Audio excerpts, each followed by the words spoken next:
30/12/2025 को लालगंज थाना प्रभारी को एक गुप्त सूचना मिलती है कि बिलनपुर के रहने वाले रामप्रीत सैनी के घर पे इलाके के कुछ बड़े चोर आने वाले हैं और वहां पर चोरी के सामान का बंटवारा होने वाला है। सूचना का सत्यापन कर थाना प्रभारी दल बल के साथ में यहां पहुंचते हैं और ये रामप्रीत सैनी का मकान देख रहे हैं जहां पर चोरी के सामान का बंटवारा होने वाला था। यहां पे जैसे ही लालगंज थाना प्रभारी पहुंचते हैं अपने दल बल के साथ में, चोरों को ये बात पता लग जाती है कि यहाँ थाना ने दाबिश दी है और पुलिस वाले यहाँ पर उन्हें गिरफ्तार करने के लिए आ रहे हैं। सभी चोर यहाँ से फरार हो जाते हैं, यहाँ तक कि इस घर का मालिक रामप्रीत सैनी भी उन चोरों के साथ में फरार हो जाता है।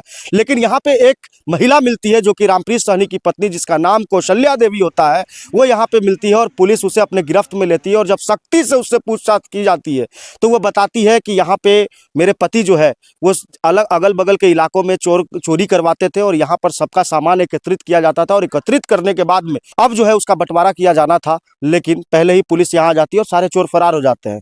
लालगंज थाना प्रभारी यहाँ से कौशल्या देवी को तो अपने हिरासत में लेते ही है, साथ साथ में यहाँ से कई सारे सामान बरामद होते हैं, जिनमें मुख्य रूप से कई एलईडी टीवी, कई सैकड़ों बर्तन जो तांबे और कांसे के बने होते हैं। इसके अलावा कई कीमती सामान यहाँ से बरामद होते हैं।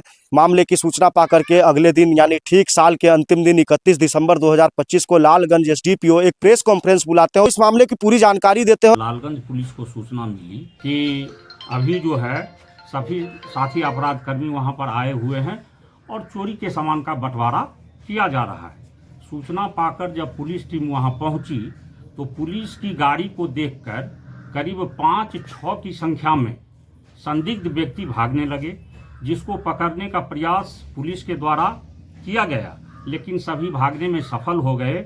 सिर्फ एक महिला जो रामप्रीत सैनी की पत्नी थी उसको पुलिस पकड़ पाई। उसके बाद रामप्रीत सैनी के घर की विधिवत जब तलाशी ली गई तो तलाशी के क्रम में उनके घर से बंदूक का 12 बोर का एक जिंदा कारतूस, एक मिस्ड फायर कारतूस और 7.62 का एक जिंदा कारतूस बरामद हुआ। उसके बाद 3 अलग अलग कंपनी का एलईडी टीवी भी बरामद किया गया। उसके बाद तांबा और कांसा का सैकड़ों की संख्या में बर्तन बरामद किए गए। कौशल्या देवी से जब पूछताछ की गई तो इन्होंने स्वीकार की कि इनके पति अपने साथी के साथ रात में चोरी किया करते हैं और चोरी का सारा सामान ये अपने घर लाते हैं और इनके द्वारा चोरी के सामान को छुपाया जाता है। का पूरा आपराधिक इतिहास है महिला के पति का और ये पूर्व में चोरी के कई कांडों में जेल जाती। जैसे ही कौशल्या देवी को न्यायिक हिरासत में भेजा जाता है उसके बाद बिलनपुर और लालगंज की आबोहवा में एक बात तेजी से लोगों के कानों तक पहुंचती है कि रामप्रीत सैनी के घर से सिर्फ वो बर्तन, टीवी और कोई कीमती सामान बरामद हुए हैं, बल्कि ओरिजिनल जो सामान था जिसके बारे में बताया गया कि 50 लाख रुपए नगद, लगभग 2 किलो सोना और 600 ग्राम चांदी भी उसके घर से बरामद हुई थी, जो कि पुलिस ने शो किया ही नहीं। मामले की गंभीरता को देखते हुए तत्काल रूप से लालगंज एसडीपीओ ने वैशाली एसपी को इस मामले की जानकारी दी और वैशाली एसपी ने जब इसकी जांच कराई तो उसमें लालगंज थाना प्रभारी की भूमिका कहीं न कहीं संदेह के घेरे में आई। पर वैशाली एसपी जो है यहाँ लालगंज थाना प्रभारी और उनके साथ में एक दरोगा को सस्पेंड कर लाइन हाजिर कर देते हैं। इस तरह की सूचना हम लोगों को प्राप्त हुई आमजनों के माध्यम से। इसमें जो सामान जब्त किया गया था वो सभी को दर्शाया नहीं गया है। कुछ बहुमूल्य सामान सोना था या कुछ कैश था जिसे दर्शाया नहीं गया है। इस प्रकार की सूचना आने के बाद में जांच की गई और जांच के लिए इसे एडिशनल एसपी ट्रैफिक को भी दिया गया है, जो इसको जांच कर रहे हैं। प्रथम दृष्टया मामले में इनके आचरण को संदिग्ध पाते हुए थानाध्यक्ष लालगंज को निलंबित करने की अनुशंसा की गई थी, जिसमें डीआई के द्वारा निलंबित किया गया है। और एक और सब इंस्पेक्टर है जो कि उसके साथ में रेड कर रहा था, उसे भी निलंबित किया गया है। प्राइमरी फेसी इनसे वीडियो की मांग की गई थी। पूरे छापामारी प्रकरण में इन लोगों ने वीडियो रिकॉर्डिंग भी नहीं किया है, जिससे कि लग रहा है कि इसमें कुछ न कुछ गड़बड़ी इनके द्वारा की गई है।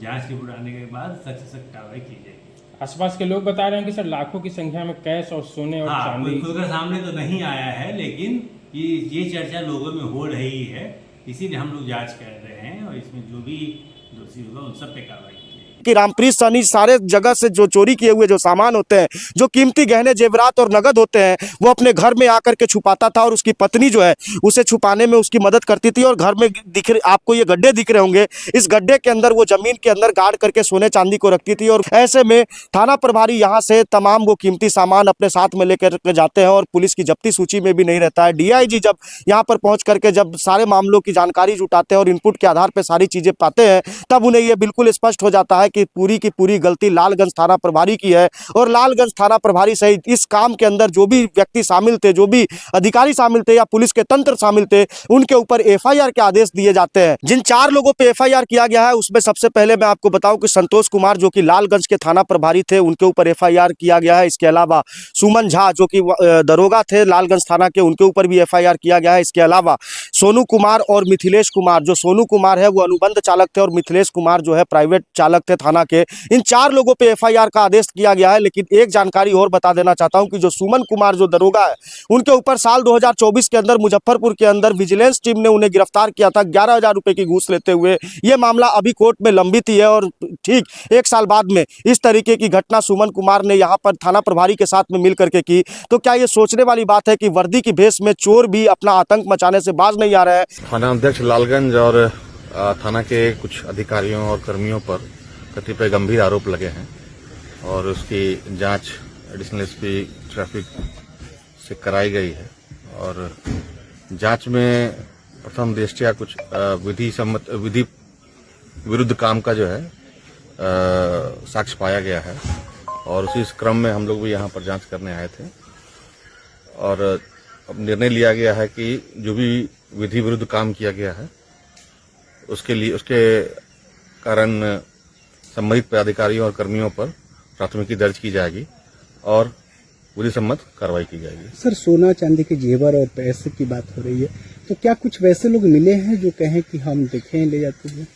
इस संबंध में अनुसंधान में और विस्तृत रूप से जांच की जाएगी। अभी प्रथम दृष्टया कुछ पाया गया है, कुछ तथ्य सही पाए गए हैं, इसके कारण प्राथमिकी दर्ज की जा रही है। जो भी अभी संबंधित पदाधिकारी कर्मी है जिनकी भूमिका है उस पर अभी प्राथमिकी दर्ज की जा रही है।